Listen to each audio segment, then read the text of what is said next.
La discipline ultime ne naît pas de la facilité.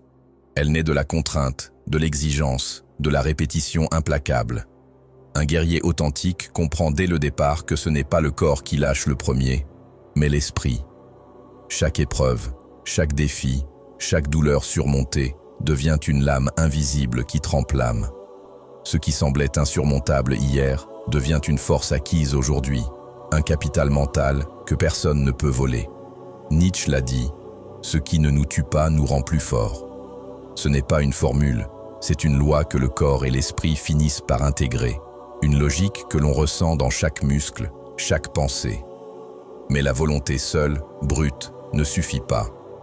Elle a besoin d'un pourquoi clair et brûlant. Ce pourquoi devient la première lame de ton arsenal intérieur.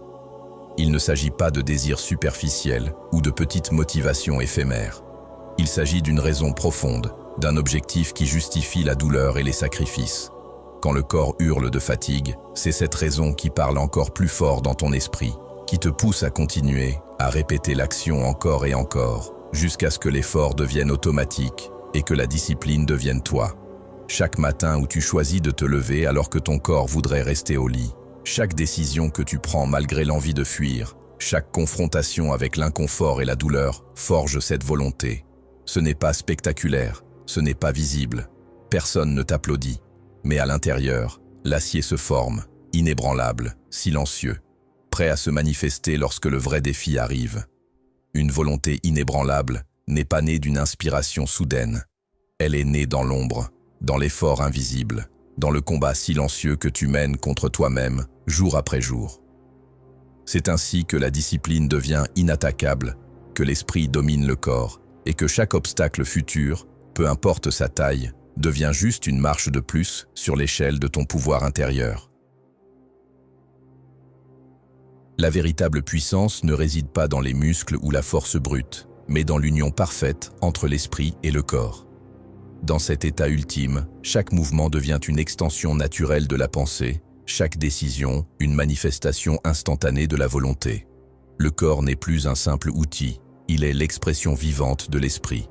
Les anciens samouraïs savaient que le guerrier ne se définit pas par son arme, ni par la quantité de combats qu'il a menés, mais par ce feu qui brûle en lui, par cette clarté mentale qui guide chacun de ses gestes avec précision.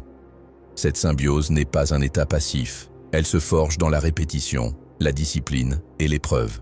Chaque entraînement, chaque posture, chaque technique pratiquée jusqu'à la perfection contribue à effacer la séparation entre pensée et action. Un geste n'est plus réfléchi, il surgit avec exactitude, sans hésitation mentale. Ce niveau de maîtrise crée une aura invisible. Ceux qui l'observent ressentent la puissance avant même que l'action ne se produise. L'homme n'est pas seulement efficace, il devient irrésistible, impossible à surprendre, capable d'anticiper et de réagir avant que l'adversaire n'ait compris le mouvement qui vient. Mais cette fusion ne se limite pas au combat. Elle transforme chaque aspect de la vie, la décision, l'observation, la réaction, deviennent fluides et instantanées.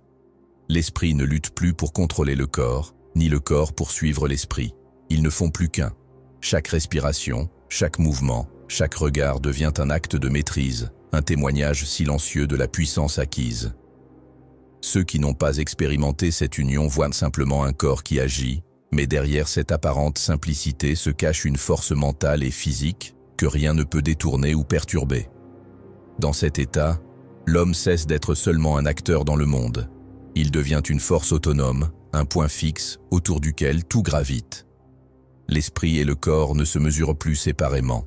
Ils sont un seul et même instrument de perfection et de puissance. C'est ce qui distingue le guerrier véritable de l'amateur, l'homme irrésistible de celui qui ne fait que survivre.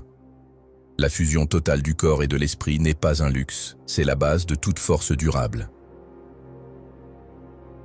La force véritable ne naît pas dans l'élan soudain, ni dans l'excitation d'une victoire occasionnelle. Elle se forge dans la constance, dans la répétition silencieuse et impitoyable. La routine du guerrier est austère, cyclique, presque monotone pour ceux qui observent de l'extérieur. Chaque jour, chaque geste, chaque respiration est mis au service d'un objectif plus vaste, la maîtrise totale de soi. Musashi n'a jamais cherché le plaisir ou la reconnaissance. Il renonçait aux distractions superficielles, aux joies éphémères, pour concentrer son esprit sur ce qui compte vraiment, l'affûtage du corps et de l'esprit. Chaque matin, chaque entraînement, chaque instant passé à répéter, corriger, affiner, devient un maillon d'une chaîne invisible qui se tend vers la perfection. Les guerriers modernes, comme les SEALs, appliquent la même logique. 75% du temps consacré à la préparation, 25% au combat réel.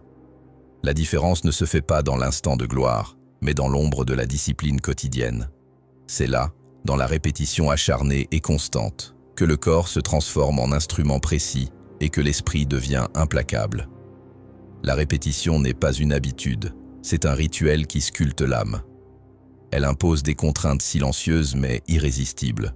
Chaque mouvement doit être exact, chaque effort doit être complet, chaque pensée doit soutenir l'action.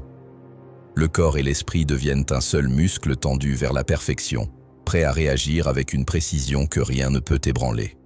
Le plaisir immédiat est sacrifié, les distractions sont écartées, la seule récompense est la maîtrise.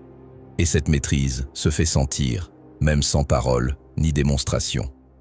Ceux qui observent un homme forgé par ses rituels perçoivent une intensité subtile mais incontestable. Elle se lit dans la posture, dans le regard, dans la fluidité des gestes. Chaque action semble naturelle, mais chaque geste est calculé, précis, chargé de potentiel. La répétition infinie n'ennuie pas le guerrier, elle l'élève. Elle transforme la fatigue en endurance, la douleur en concentration, la routine en force silencieuse. Le véritable pouvoir réside dans ce cycle impitoyable, se lever chaque jour, répéter encore et encore, refuser l'instantané, se dépasser même quand personne ne regarde. C'est dans cette répétition constante que le corps devient un outil de précision et l'esprit, un moteur inarrêtable. Comme Musashi, l'homme discipliné ne laisse rien au hasard. Chaque mouvement, chaque souffle, chaque pensée est au service d'une force invisible mais terriblement efficace.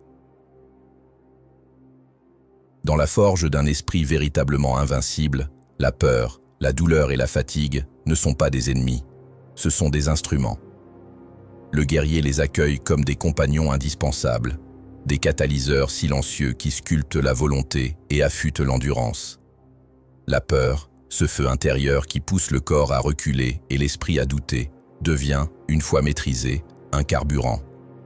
Mike Tyson disait qu'elle peut chauffer ta maison si elle est canalisée correctement, sinon elle te consume entièrement. Comprendre cette distinction est le secret du courage actif, ne pas fuir la peur, mais la transformer en énergie dirigée. La douleur agit de la même manière. Chaque brûlure musculaire, chaque blessure légère, chaque effort qui fait trembler le corps, devient une leçon silencieuse. Au lieu de plier, le guerrier apprend à utiliser cette douleur comme un signal, un guide qui lui enseigne où ses limites se trouvent et comment les dépasser. La fatigue, qui pour le commun des hommes serait un signal d'arrêt, devient un indicateur d'endurance. Plus le corps est poussé, plus l'esprit s'aiguise. Chaque instant d'épuisement devient un entraînement invisible pour la résilience. Chaque souffle difficile renforce l'habitude de continuer malgré l'adversité. Le véritable guerrier comprend que ses sensations, lorsqu'elles sont accueillies et exploitées, ne diminuent pas sa force. Elles la multiplient. La peur ne paralyse plus, elle stimule. La douleur ne détruit plus, elle transforme. La fatigue ne freine plus, elle durcit. Ce processus est silencieux et invisible pour ceux qui n'observent que le résultat. Mais celui qui traverse l'inconfort avec constance découvre une puissance que rien ni personne ne peut imiter. Au fil du temps, cette discipline transforme l'âme. L'homme qui embrasse la peur, la douleur et la fatigue ne dépend plus de la chance ni de circonstances favorables. Chaque obstacle devient un allié, chaque souffrance une opportunité, chaque défi un terrain d'entraînement pour l'esprit et le corps. Il apprend à avancer quand les autres reculent, à frapper quand les autres hésitent, à rester calme quand le monde vacille. C'est ici que se crée la force silencieuse, implacable, qui fait qu'un guerrier véritable ne craint ni l'adversité ni la mort. Au cœur de l'âme d'un véritable guerrier réside un sang-froid qui ne se mesure pas à la force physique, mais à la constance de son esprit face au chaos. La peur est universelle, elle frappe tous les hommes, du héros au lâche. Mais la différence fondamentale réside dans la réaction. Le lâche se replie, paralysé par ses instincts, cherchant à fuir ou à masquer sa vulnérabilité. Le guerrier, lui, ressent la même peur, mais ne se laisse jamais dominer par elle. Il canalise cette énergie, la transforme en concentration pure et en décision implacable. Cette mentalité n'est pas innée, elle se forge par l'expérience, par l'exposition répétée aux épreuves et aux situations où l'échec semble imminent. Chaque obstacle, chaque combat, chaque confrontation est une opportunité d'affiner cette sérénité. L'homme qui atteint ce niveau de maîtrise ne se précipite jamais. Il agit, toujours, au moment précis où sa décision a le plus d'impact. Aucun doute, aucune panique, aucun tumulte intérieur ne viennent altérer son jugement. Cette constance crée une aura. Ceux qui l'observent ressentent immédiatement sa présence, une sorte de tension silencieuse qui impose le respect et la prudence. Le sang-froid du guerrier n'est pas froid par absence de passion, il est chaud de maîtrise, alimenté par la discipline, l'expérience et la conscience aiguë de la réalité. Dans la tempête, il reste calme, chaque geste calculé, chaque mouvement précis. Il ne se laisse jamais distraire par le tumulte extérieur ou les provocations. Cette confiance froide agit comme un aimant. Elle attire l'opportunité et repousse la peur. Ceux qui le défient ressentent instinctivement que son esprit est un mur impénétrable et que sa volonté ne fléchira jamais. Ainsi, la mentalité du guerrier implacable est plus qu'une attitude. C'est un état d'être. Elle transforme la peur en outil, le doute en stratégie et le chaos en environnement maîtrisé. L'homme qui possède cette mentalité devient une force silencieuse mais inarrêtable. Il ne cherche pas l'affrontement pour briller. Il impose son rythme et sa présence, et tout autour de lui s'aligne à sa volonté. Le vrai guerrier ne se fait jamais surprendre, il ne se laisse jamais déstabiliser. Sa force réside dans sa constance, sa clarté et son implacable maîtrise de soi. Si cette vidéo t'a montré ce que signifie vivre avec une discipline totale, n'oublie pas de liker, commenter et partager pour que d'autres découvrent cette force silencieuse. Et abonne-toi pour ne jamais manquer la prochaine leçon qui transformera ton esprit et ton corps.